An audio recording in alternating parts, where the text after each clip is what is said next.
You're listening to Women's Media Center Live with Robin Morgan.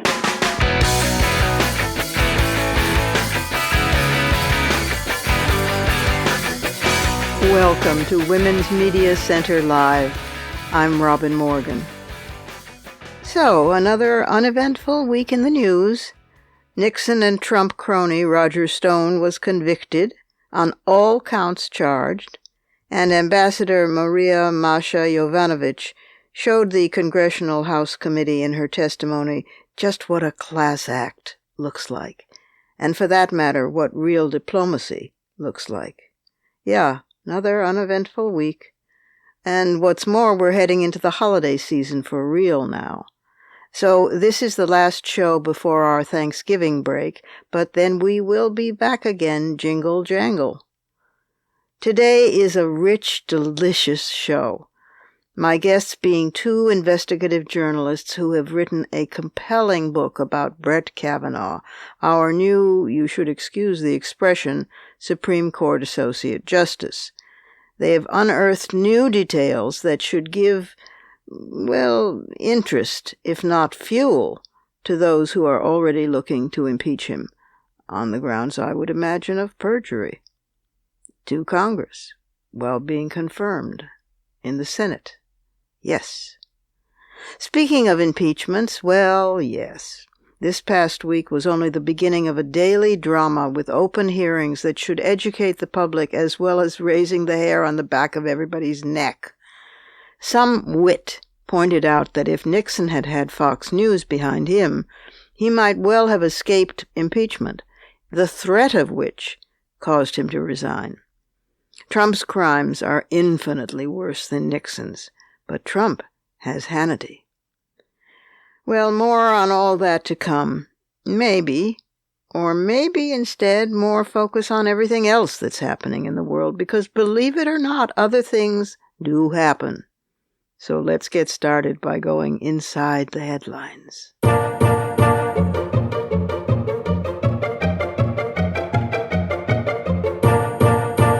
We'll start at home and then go wide. November 20th is Latina Equal Pay Day, and you can check online to find various actions and protests about the treatment of Latinas in the paid workforce, Latinas being among the most adversely affected by the gender pay gap, and being paid just 53 cents for every dollar earned by white, non-Hispanic men. A coalition of news organizations across California have found 32 police officers who'd been accused of committing domestic violence who were able to plead down to nonviolent misdemeanors, allowing them to keep their guns and stay on the job.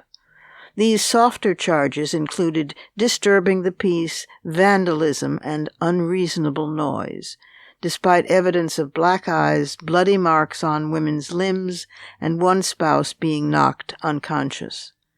Reporters uncovered a total of 84 cases of law enforcement officers convicted in connection with a domestic abuse charge in the past decade, and also noted that state records on criminal conduct among police are, quote, too flawed to illustrate the true scope of the problem, close quote. The staff at Hearst Publishing Company announced that they are forming a union with the Writers Guild of America East. The company is one of the country's oldest major magazine publishers, well-known titles of magazines like Esquire, Cosmopolitan, and Elle, and the union effort includes a variety of employees across 24 titles. According to the Daily Beast, the announcement came after more than a year of organizing behind the scenes, resulting in the, quote, vast majority of the company's 500-plus editorial staff signing cards that pledge support for the unionizing effort. Looking abroad, we can begin in Germany, where on January 1st, the tax on menstrual products will be reduced to 7% from 19%, thanks to a law just passed by Parliament. While 75% of all items considered essential in Germany and therefore taxed at a lower rate are foodstuffs, the category also includes cut flowers, books and newspapers, paintings, collectible coins, and theater tickets. I do think that collectible coins is less essential than, well, European Union regulations dictate that certain items cannot be taxed at the lower rate, but since menstrual products were not among them, German women took up the issue and ran with it. Nana Josephine Roloff and Yasmin Kultur wrote a petition and launched it on International Women's Day in 2018, gathered 100,000 signatures, and started a movement that grew into the success of Parliament passing this legislation. Kenya was the first country to stop taxing menstrual products at all in 2004. Canada dropped its tax in 2015. And in 2018, Australia, India, and Malaysia followed. Britain, France, and Luxembourg have decreased taxes on such products, though in Denmark and Sweden, women still pay 25% on tampons and sanitary pads, while in Hungary they pay 27%. Here in the U.S., menstrual products are subject to sales tax in 33 states, although 22 states are considering legislation to eliminate the tax, and nearly a dozen states have already eliminated it entirely. Yet another woman, the sixth, has accused photographer and film director Roman Polanski of rape back when she was a teenager.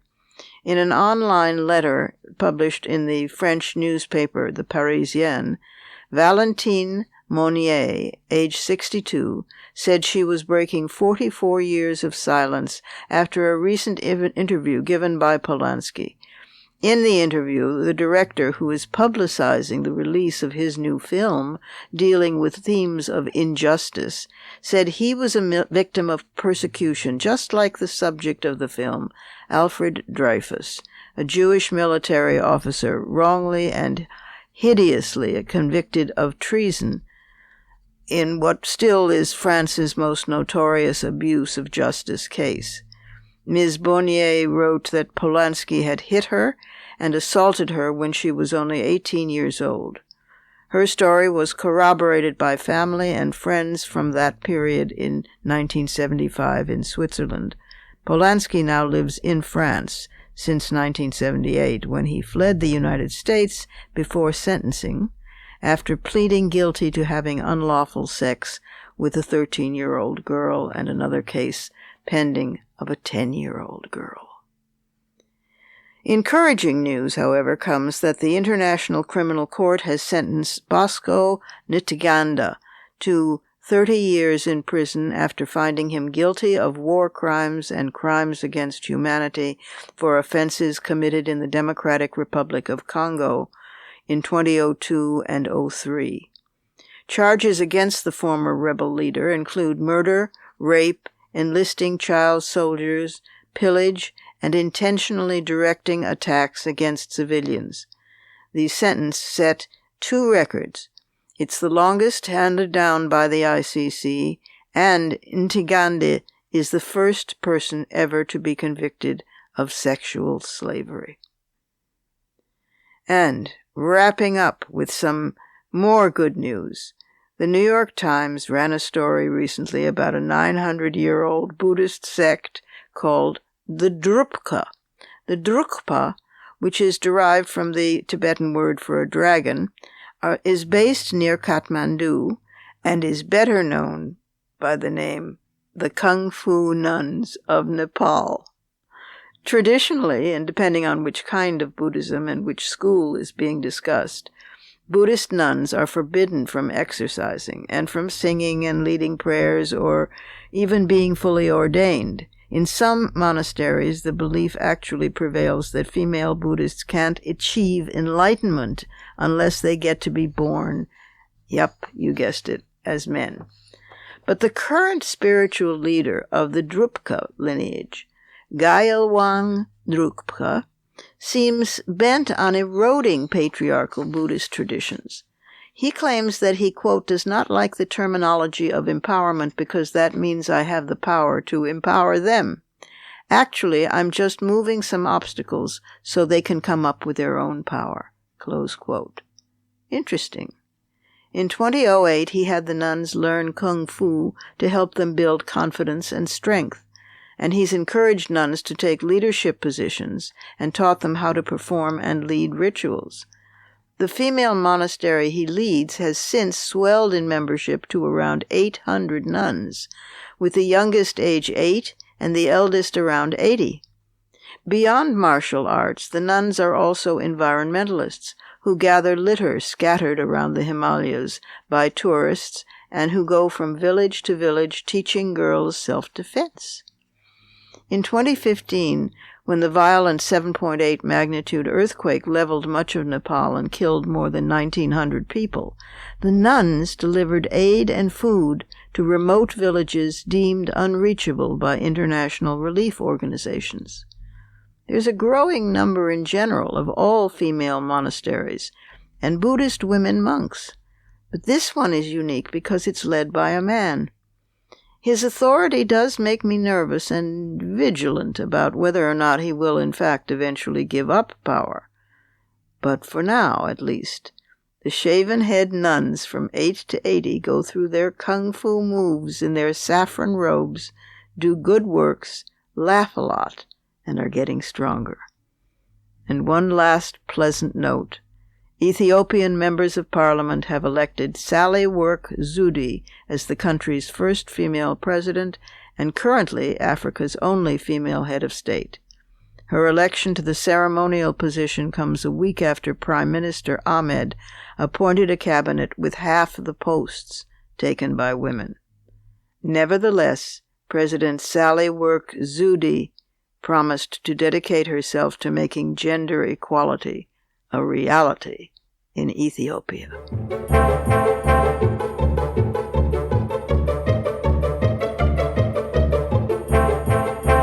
We have to take a break here, but still to come is the conversation, this time with two women, both New York Times investigative reporters who turned up news about Brett Kavanaugh in their book, The Education of Brett Kavanaugh. And also still to come is Fighting Words, and, well, coming right up is the Surrealism Corner.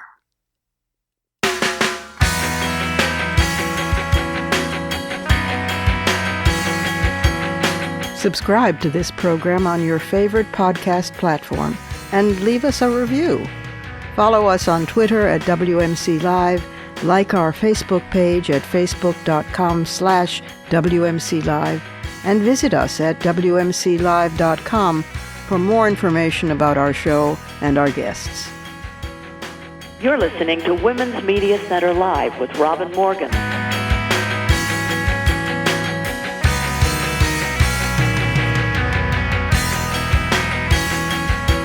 And so we find ourselves in the Surrealism Corner, having never really left it in the first place.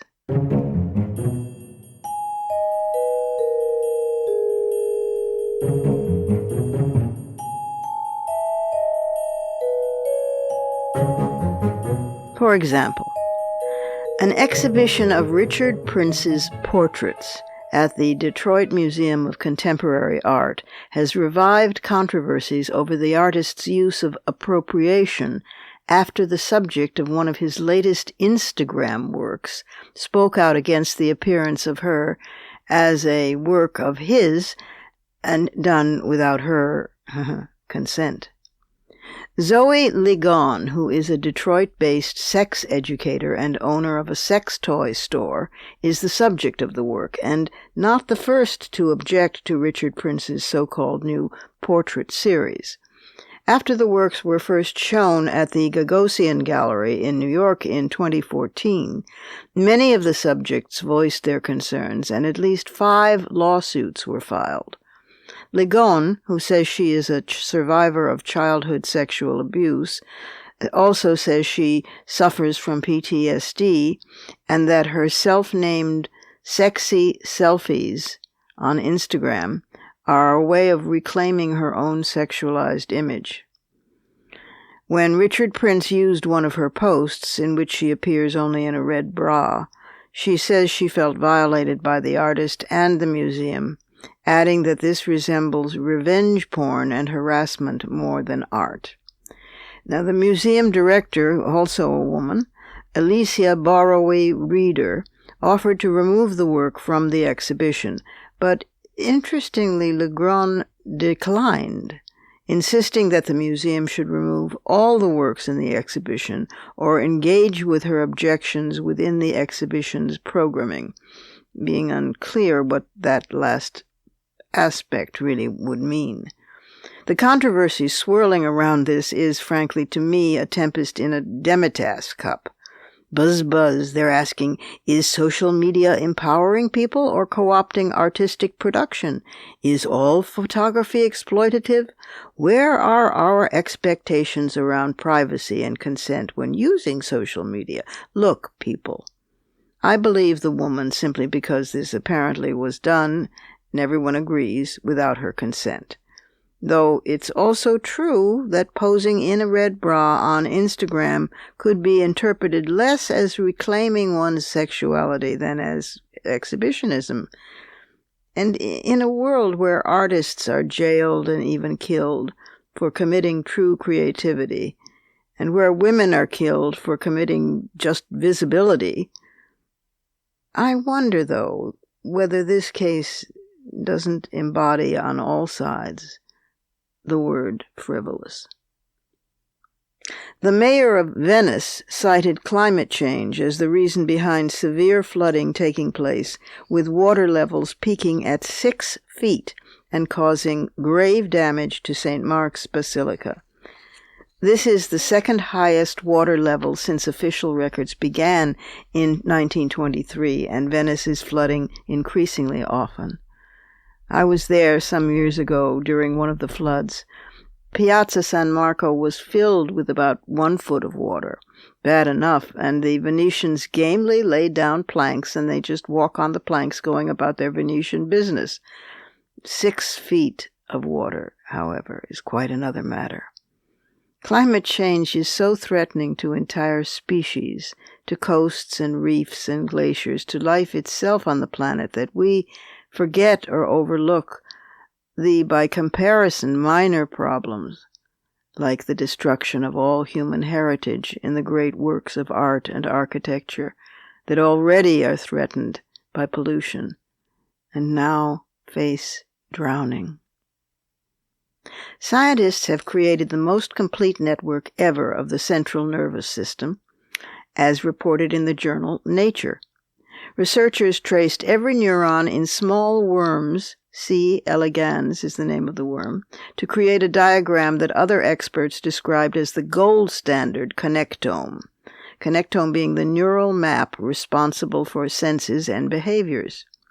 A connectome is a wiring schematic, like a circuit diagram, that shows how nerve cells link to each other and to organs. Building a human connectome is a long-sought goal, so far out of reach. However, mapping the worm can possibly explain the biology of mental disorders like schizophrenia and bipolar disorder, which may be connectopathies, abnormal or faulty or incorrect wiring in the nervous system. The worm in question, C. elegans, has fewer cells in its body, about 1,000, all of which have been mapped, than the number of scientists studying it. By contrast, humans have approximately 86 billion neurons and trillions of synapses. The worm's entire genome was the first of any animal sequenced. And last, an item about crashing boars. No, not someone droning on interminably seated next to you at a dinner party from which you cannot escape. Real boars, wild boars, who apparently can do more damage to drug deals than the ADF. The animals stumbled on cocaine hidden in an Italian forest and worth approximately $22,000. They dug the drugs up, destroyed them in the process, and probably gave a new meaning to the verb snort. Police learned of the incident after wiretapping gang members as part of a larger investigation and overhearing somebody complain about what the boars had done. 4 suspects were arrested, but the police claim no one knows what happened to the boars after their discovery. I think those boars are having quite a merry old time for themselves. A bit manic, perhaps, very vocal, more than usually energetic, and laughing hilariously the way only a wild boar can. I'm sure they're also spreading the word among boars that this stuff they dug up is more interesting even than truffles. Surreal.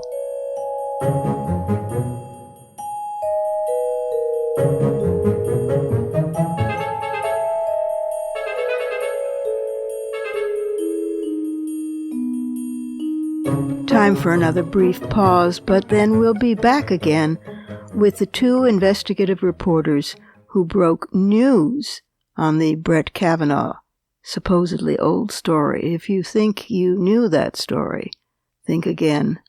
Coming right up.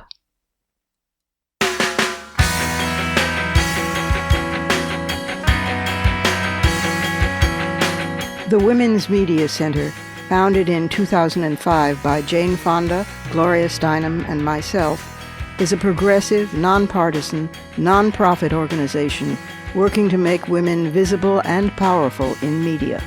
You can learn more about the WMC at womensmediacenter.com. You're listening to Women's Media Center Live with Robin Morgan.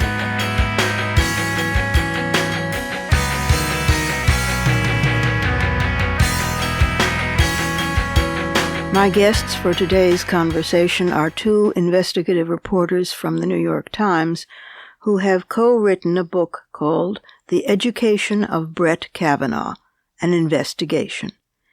Now, if you're at all like me, it ain't over.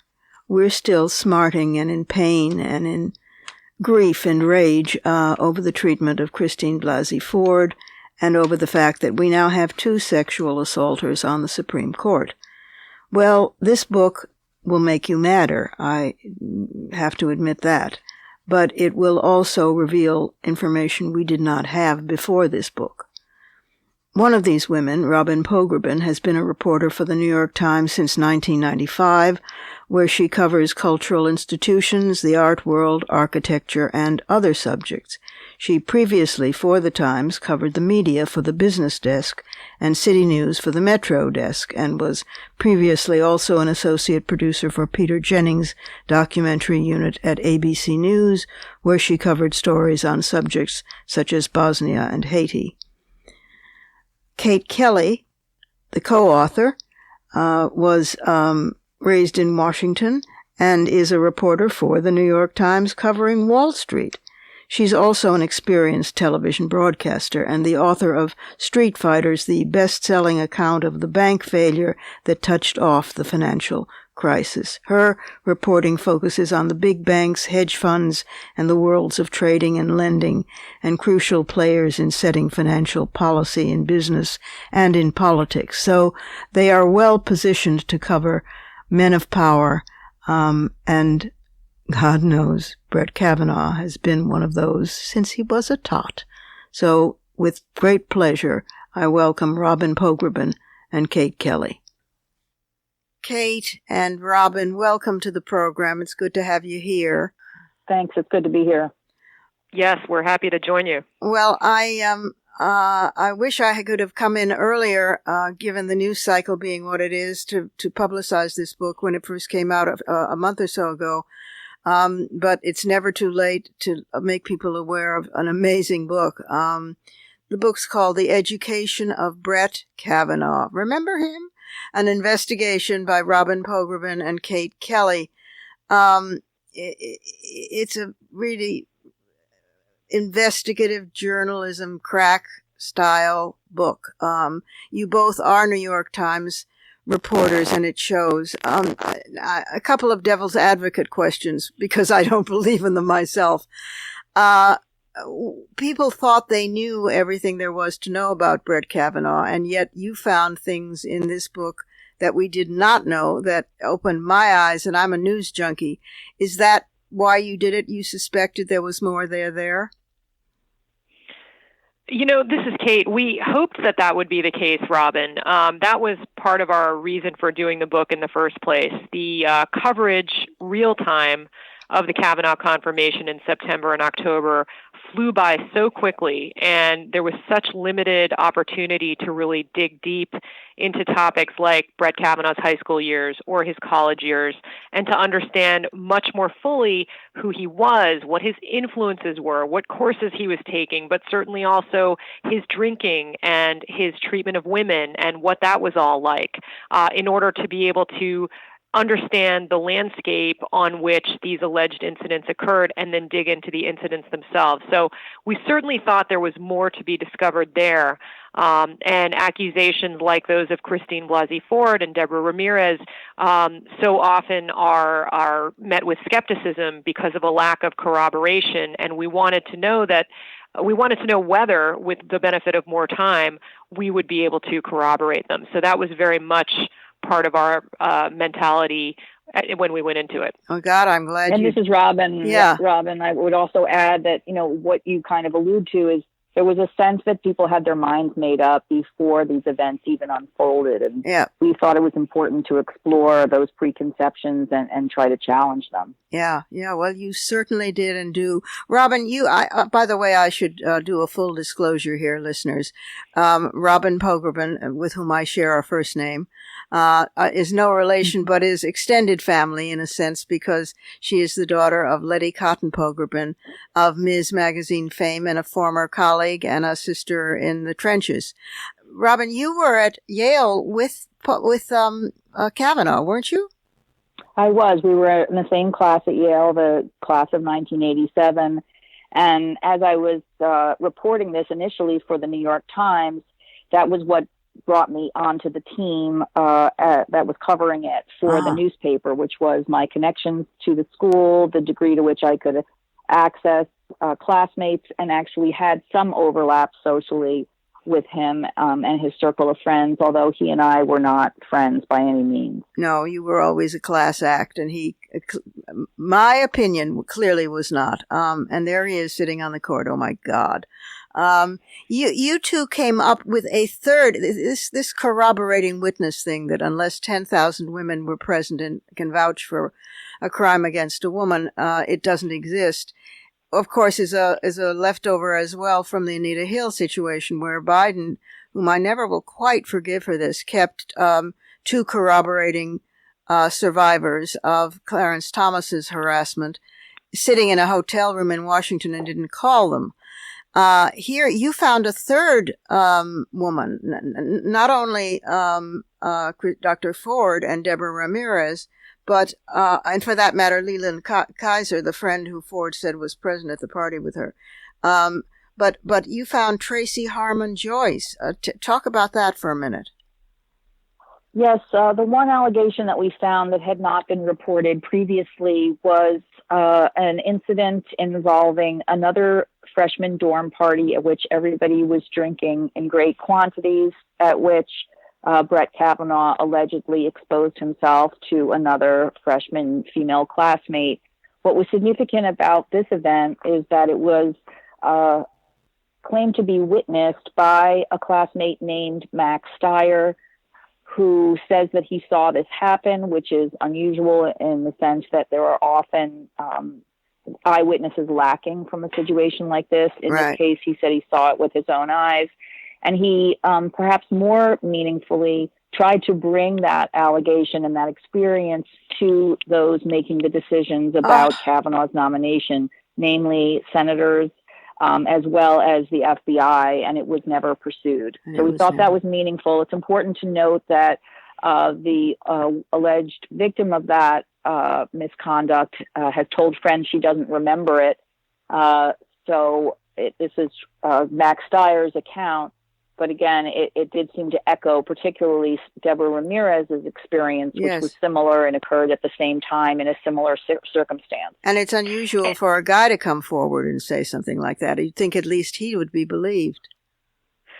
Well, it's interesting, Robin, because one added significance to the Max Steyer allegations is that Max Steyer himself is a very respected good governance advocate in Washington, And in the wake of these allegations surfacing, criticisms were made by conservatives that he had once done work for the Clintons while a lawyer in private practice during the Whitewater inquiry. Well, it's also the case that he has clerked for 2 Republican-appointed judges, and early on in his professional life also worked for a Republican congressman in Iowa. So he certainly has a bipartisan background. But yes, to have someone of his caliber and respect level to come forward to senators and try to come to the FBI with these allegations, and we have multiple sources attesting to the fact that he did that. There's now a letter in the public domain from Chris Coons, the senator from Delaware, referring Steyer to the FBI for further investigation during the period of time where the FBI was looking into Kavanaugh and these allegations. And we now know that essentially this was never acted on. Is there any possibility, I mean, I know that in a sense you can't answer this, you're reporters, but of this being opened up again? I mean, other than an impeachment of Brett Kavanaugh movement, this is just so clarion clear, it makes me crazy. I mean, there has been talk of several things. As you know, Kamala Harris, the presidential candidate and Democratic senator, and other Democratic contenders have called for impeachment. They actually called for impeachment days before our book came out in the wake of what we're describing as, sort of the Max Steyer allegations. Right. There have also been suggestions by both Republicans and Democrats that the process itself be investigated, so that we can learn lessons from the way in which, the FBI handled the investigation, and perhaps also look at the White House counsel's office and their role, and the Senate majority staff and their role. I was just reading from a recent court document that was filed related to a Freedom of Information Act request that a reporter made for FBI documents related to the Kavanaugh investigation. And the filing talks about how the investigation was limited in scope by the White House. We knew this, and this is in our book, but it's just interesting to see this in a government court filing as well, and that there was an official in the White House counsel's office who was acting on the president's behalf and asking specifically that the FBI investigation be limited in scope. So you see here that there was a desire to keep it short and sort of contained. And, there could be understandable reasons for that, including not leaving the country and Judge Kavanaugh sort of in suspension for a long period of time after his nomination had already been out there for multiple months and he had past background investigations. But in light of all the tips and witnesses and accusers that were coming forward that we now know tried and essentially failed to make contact with the FBI, it does seem strikingly short. Yeah, and to the point of impeachment, Robin, I would just add that, we have a Republican-dominated Senate, so it's unlikely, and also the country's focus has shifted to a different impeachment, as you know. Yes, and I do know. I'm not sure there's a whole lot of political will for focusing on Kavanaugh right now. I know. I just have you by any chance been in touch with Dr. Ford? Do we know how she's doing? This is Kate. I interviewed Dr. Ford over the course of several days, and we kept in touch, by phone and email afterwards.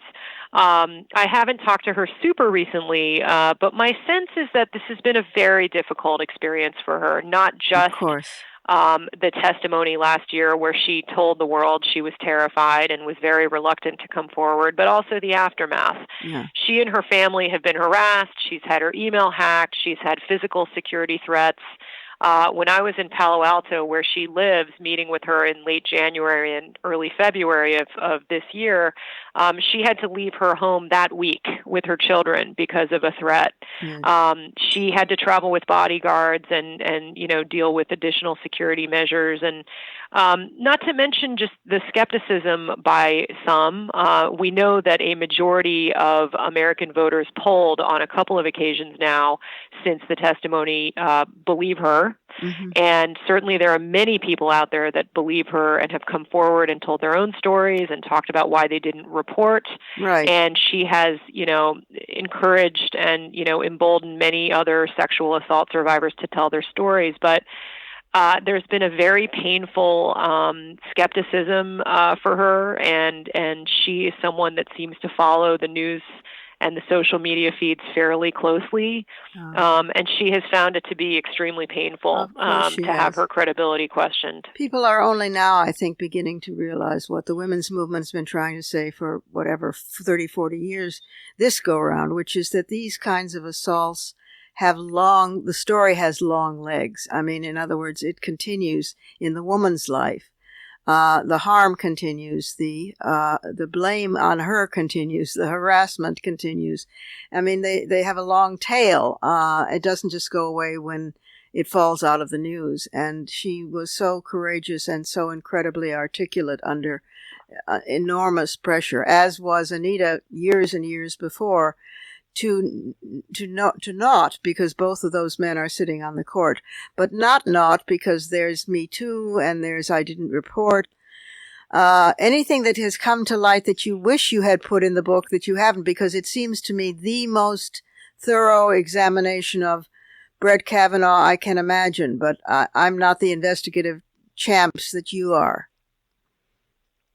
Thank you for saying that. I think that one of the things that we would like to see getting sort of more attention is the degree to which we have tried to go back at this story with just a kind of a slow and in-depth examination of what took place and the degree to which politics informed the process and people's impressions of it, as well as the characters involved. We tried to really investigate this from a three-dimensional perspective, and that meant going back at understanding who Brett Kavanaugh was and giving him credit for promoting women on the bench, for example, which he did in a meaningful way, and also fleshing out the Deborah Ramirez allegations, which we felt got short shrift at the time. So I think what it speaks to is just this time we're living in where people are making fast impressions and kind of taking to their corners without really listening to each other and being sort of open to having their minds changed and perhaps really fostering a dialogue rather than just kind of digging in on different sides of the aisle, which is the moment we're living through politically. You were both scrupulously fair and always the sign of good reporters. You let the story tell itself, and it's a fascinating story and it's a fascinating book with a whole bunch of I hate to say goodies, but facts and information that we just simply didn't have before, like the support that Dr. Ford had to get to Washington from, of all people, Sheryl Sandberg of Facebook. That's one good thing that Sheryl did lately. But you did a really superb job, and I hope you do more such investigative reporting in your books because we need it. It's worth it, and it reads like a novel. You can't put it down, but you're also getting real food, listeners. You're not getting fluff. So thank you for the Education of Brett Kavanaugh, and wow, was it an investigation by Robin Pogrebin and Kate Kelly, whom we've been talking with today. Thank you, Kate. Thank you, Robin, for being with us. Thank you very much, Robin. Time for one last break, and then I'll return directly with some fighting words.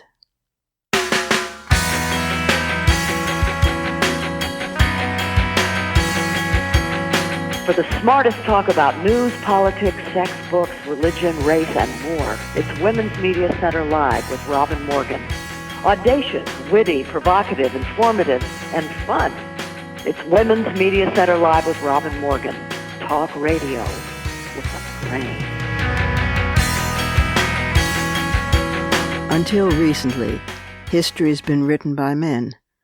Now, scholars are unearthing buried truths kept hidden from us, and that makes for fighting words.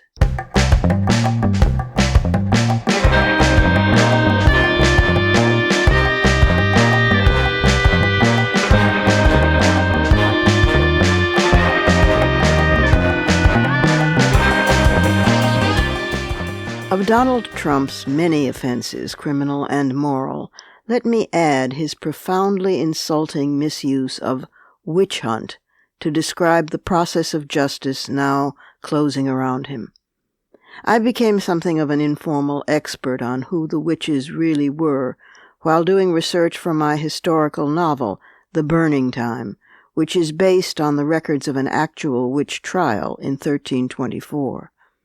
What follows here is a tiny sampling of the terrifyingly true facts we now know about this subject.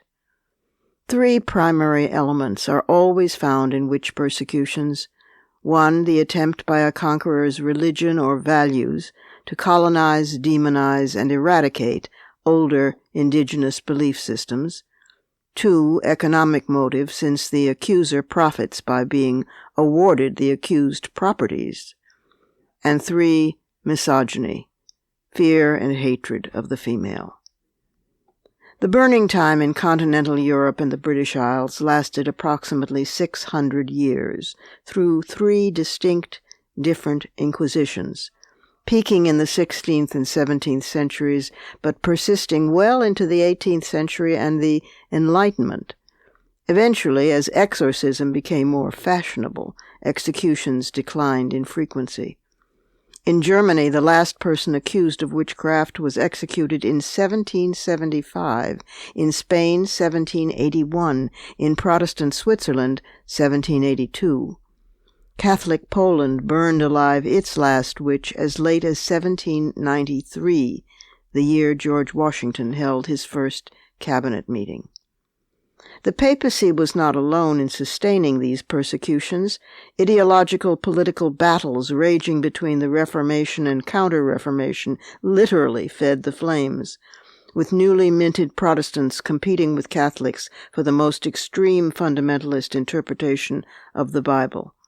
Calvin preached that, quote, God expressly commands all witches and enchantresses be put to death, and this law of God is a universal law. Period. Close quote. Europe's witch purges gave rise to new persecutory professions. One such was witch hunting. Witch hunters would charge handsome fees as they traveled from town to town searching out prey.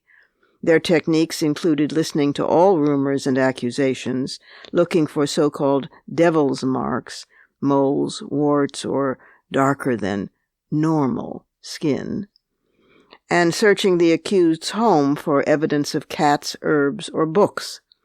Also commonly employed was the self-fulfilling trial by ordeal, usually that of water.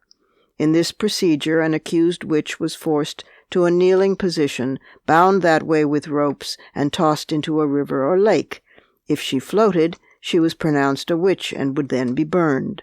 If she drowned, she was declared innocent, posthumously. Watching such trials by ordeal became a popular entertainment. So did attendance, complete with picnics, jugglers, peddlers, and spectator crowds at witch burnings. The concept that a pact with Satan was inherent in all magic or heresy or sorcery actually came later in the witch persecutions.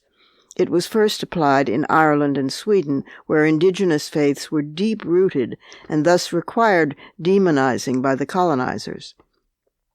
Earlier European records show accusations and executions by hanging, boiling alive, crushing with stones, and burning at the stake for more commonplace political-cultural rebellions. Today we'd call them feminist. Wives, quote, guilty of treason against their husbands, unquote, sodomites, midwives, and misbelievers. But once the idea was afoot that heresy resulted from a satanic pact, it became dogma and spread swiftly, culminating in the 1486 publication of the notorious Malleus Maleficarum, the Witch's Hammer, written by 2 Dominican monks, Henrik Kramer and James Sprenger, from Germany and Holland, respectively. The monk's Malleus became the handbook that defined witchcraft. The definition was, all witchcraft comes from lust, which in women is insatiable. And the Malleus formally institutionalized such practices as witch hunting, interrogative torture, and exceptionally sadistic means of execution. For the next 3 centuries, the Malleus was the final authority on the subject and became accepted not only by Catholic hierarchy, but by Protestant legislatures as well. Naturally, the more that people were accused and tortured, the more they confessed, whether or not they knew anything about the craft. Consequently, paranoia that witches must be everywhere increased, as did campaigns to eradicate them. The result was widespread slaughter, the burning time. A token list. In 1482 in Constance, France, 48 women were burned. In 1507 in Calahorra, Spain, 30 were burned. In 1515 in Geneva, Switzerland, 500 accused witches were executed in a single day. In 1524 in Como, Italy, 1,000 were killed. In 1622 in Würzburg, Germany, 900. In 1670 in Mora, Sweden, 70 women and 15 children were executed, and 136 other children between the ages of 9 and 16 were sentenced to be whipped together at the church door every day for a year. In Germany, the 16th century saw witch burnings almost every day. Complete villages were cleansed of women, girls, and cats. In fact, the eradication of cats throughout Europe was responsible for the Black Plague, because no animals could keep down the population of growing rats, carriers of the plague. In 1586, only 2 women were reportedly left alive in an entire Rhineland district. Whole convents were indicted and sentenced for harboring, quote, rebellious, learned women, close quote. The children of victims were especially suspect. As late as 1754, Veronika Zerich of Germany was compelled to dance in the warm ashes of her executed mother, then was burned alive herself at age 13. Some scholars focusing on the continental persecutions between 1550 and 1650 conservatively estimate the number hanged or burned at 60,000. Other scholars, charting the entire span of the burning time across Europe, 600 years, 3 inquisitions, estimate that between 8 and 9 million persons were massacred. It's impossible to know for certain. We do know that although men were also accused, tortured, and killed, the vast majority of victims were women and girls. The New World's 17th century witch trials in Salem and Danvers, Massachusetts, were different, though related. As usual, fanatic religiosity, Puritan Protestantism in this case, economic motive, acquisition by accusation, and misogyny were present. But here, racism was a further factor. Charges originally focused on the alleged spiritual practices of Tituba, an enslaved woman of Native American and African descent. Another factor may have been mass hysteria in a group of girls suffering intense sexual repression. Some scholars believe that ingested fungus-infested rye causing hallucinations was a factor. None of the accused in this case were actually pagan or Wiccan.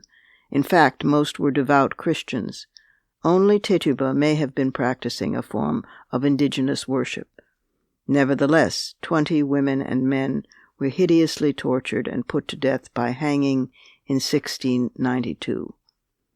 Even today, village murders of people accused of witchcraft and sorcery, usually for practicing traditional medicine and midwifery, have been increasing in parts of Asia, South America, and Africa, almost always preceded by incursions from fundamentalist Christian missionaries, usually from North America. 3 women have been burned alive while spectators watched in the inland up-country regions of Papua New Guinea within the past decade for witchcraft. And at this very moment, at the end of 2019, the West African country of Gambia is holding public National Truth and Reconciliation Commission hearings involving the witch hunts and persecutions ordered by Yahya Jammeh, the former president who ruled for 22 years before fleeing abroad in 2017, taking his fleet of luxury cars with him. As president, he had jailed dissidents, ordered extrajudicial killings, forced AIDS patients to quit their medications, and branded some of his citizens witches. Using witchcraft accusations as a state tool, Jammeh took advantage of ethnic differences in the population, Jola, Mandika, and Fula peoples, and encouraged blaming one group for any misfortunes of the other. Accusations of sorcery could lead to the accused being kidnapped, tortured, and frequently killed. Persecution based on accusations of witchcraft continue around the world, a murderous phenomenon that often goes unrecognized, according to the Witchcraft and Human Rights Information Network, a nonprofit research and advocacy group. So, no, Donald Trump, this is not a witch hunt, nor do you in any sense deserve to be defined by the name witch. Those are my fighting words. Add yours on Twitter, and remember to tag us at WMC Live and use the hashtag #FightingWords.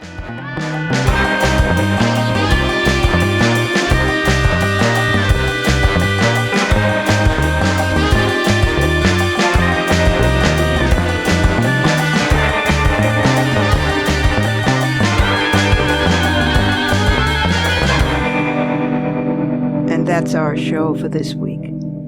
You can follow me on Twitter, Facebook, and now Instagram at @TheRobinMorgan, and you can check out my blog at robinmorgan.net and find my latest book of poems, Dark Matter, and my brand new novel, Parallax, wherever books are sold. Opinions expressed on this program do not necessarily represent the Women's Media Center. Here's the family for Women's Media Center Live. Executive producer as well as founding and sustaining sponsor, Regina K. Scully. WMC president and co-executive producer of this program, Julie Burton. I'm Robin Morgan, your producer and host. Thank you for being with us.